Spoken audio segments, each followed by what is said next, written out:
اب ممبر پر بیٹھنے سے پہلے ہی مجھے رسالے موصول ہوئے، وہ لوگ جو جب شکنجہ ان کے گلے میں کسا جاتا اور حقائق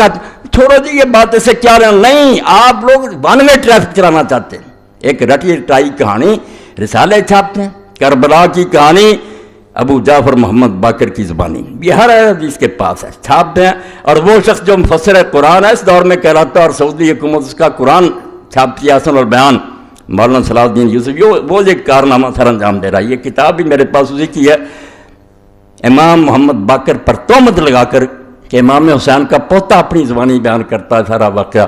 پیش کرتے۔ اور یہ صلاح الدین یوسف صاحب کا ہی میں گناہ نہیں سمجھتا، پچھلوں نے بھی یہ بہت بڑا جرم کیا کہ امام محمد ابن جریر الطبری نے اپنی تاریخ میں یہ پورا قصہ لکھا، حافظ ابن حجر رحمۃ اللہ علیہ نے تہذیب التہذیب میں اس کو نقل کیا اور اپنی کتاب صحابہ میں اس کو درج کیا۔ اب ایک شخص کہتا ہے جب امام محمد باقر جو زین العابدین کے بیٹے وہ سنا رہا ہے کہ حسین رضی اللہ عنہ کو بہت لوگوں نے روکا مگر وہ بعد نہیں آئے، راستے میں جب ان کو پتہ چلا کہ مسلم ابن عقیل شہید کر دیے گئے ہیں تو انہوں نے لوٹنے کا ارادہ کیا، چچا زاد بھائیوں نے ضد کی کہ نہیں ہم تو انتقام لے کے لوٹیں گے، اس لیے امام حسین بھی مجبور ہو گئے کہ تمہارے بغیر تو کوئی مزہ نہیں زندگی کا، ان کی ضد کی وجہ سے آگے چلنا پڑا۔ اور بعد میں جا کر وہاں منت سماجت کرتے رہا کہ 3 شرطیں مجھے یزید کے پاس بھیج دو، بھائی میں اس کے ہاتھ میں ہاتھ رکھ دیتا ہوں۔ یہ کہانی یہ لوگ لکھ کر اور امام محمد باقر کا نام لے کر شائع کرتے ہیں۔ اب ہر شخص کہتا ہے یار جب ان کی پوتے کہہ رہے ہیں تو حقیقت اس جہاد کی کچھ بھی نہیں، یہ کہہ دیں آپ نادانی اور بے وقوفی سے مارے گئے ہیں ورنہ اس کا کوئی جہاد سے تعلق ہی نہیں، نہ یہ کوئی شہادت ہے، وہ تو جان بچانا چاہتے تھے، کہتے لے چلو مجھے میں یزید کے ہاتھ میں ہاتھ رکھ دیں۔ یہ سب باتیں آپ پڑھتے بھی ہیں سنتے بھی ہیں، اور تاریخ جو ہے زیادہ سے زیادہ مہربانی کرتی ہے کہ کوفہ کے کچھ لوگ سے بے ایمان اور بددیانت انہوں نے امام حسین رضی اللہ عنہ کو خط لکھے، امام ان کے ورق میں آ گئے، ان کے دھوکے میں آ گئے، بعد میں راز کھلا کہ یہ تو سب مکار اور فریبی ہیں، پھر آپ پچھتاتے رہے۔ نتیجہ کیا نکلا؟ کچھ بھی نہیں کہ امام حسین رضی اللہ عنہ انہوں نے نتیجہ یہ نکالا پوری کتاب میں رسومات محرم الانام اور سانحہ کربلا کہ امام صرف فوت ہوئے ہیں ایک اپنی ناجائز غرور اور گھمنڈ کی وجہ سے کہ سمجھتے تھے میں رسول اللہ کا نواسا ہوں اس لیے بہتر ہوں، یہ نسلی غرور ان کو لے ڈوبا۔ میں یہ کتاب آپ کے سامنے پیش کر رہا ہوں، لے کر پڑھیں، اور یہ ہر مولوی کے پاس ہے، جتنے نا اہل حدیث علماء سب کے پاس یہی ہے، اسی کو رٹے طوطے کی طرح دہراتے رہتے ہیں، کسی کو توفیق نہیں کہ نکال کر دیکھے کہ یہ باتیں کوئی صحیح بھی ہیں۔ تو امام حسین رضی اللہ عنہ جی کہتے تھے کہ مجھے لے چلو میں بیعت کر لیتا ہوں، مگر دوسری بات جو بے وقوفی کی وہ عبید اللہ بن زیاد نے کی کہ اس نے ضد کی کہ پہلے میرے ہاتھ پر بیعت کرو پھر دمشق لے کر جاؤں گا، تو امام نے خواہ مخواہ ایک ناجائز بات کہی کہ نہیں تیرے ہاتھ گورنر پر بیعت نہیں کروں گا، وہاں میں کروں گا، صرف اتنی بات پر عبید اللہ کہنے لگا نہیں آئینی بات ہے میں گورنر میرے ہاتھ پر، یعنی یہ امام حسین رضی اللہ عنہ کو ایک احمق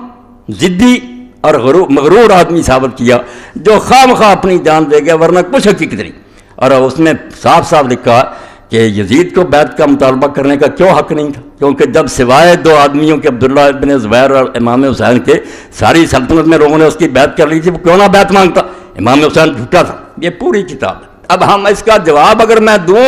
تو سارے شہر میں پروپگنڈا کہ مولوی اسحاق امام حسین رضی کا بیان کرتا اور ان دنوں میں آ کر یہ مسجد نہیں امام بارگاہ میں لعنت اللہ علی الظالمین،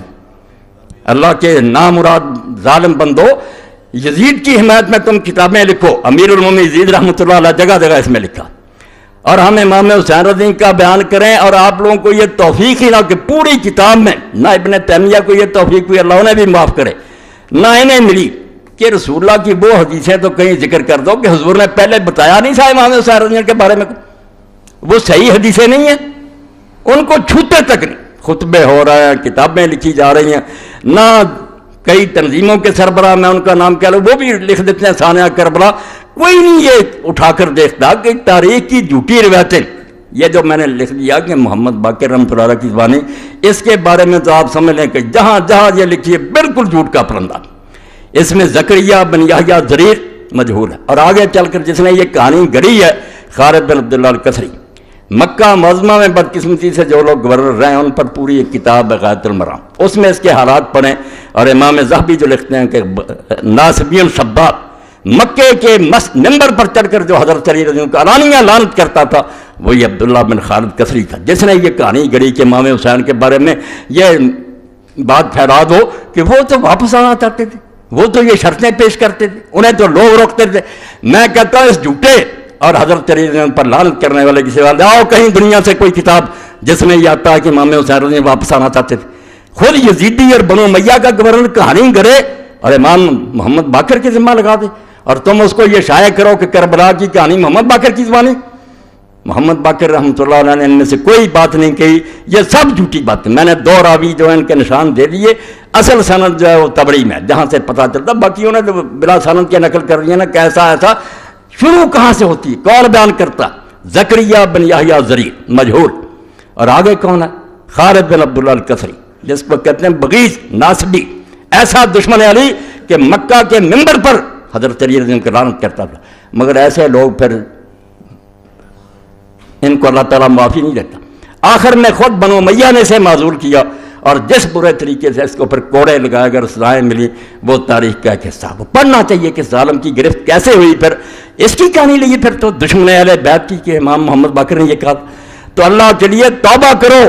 حدیث کی کتابوں کی طرف رجوع کرو.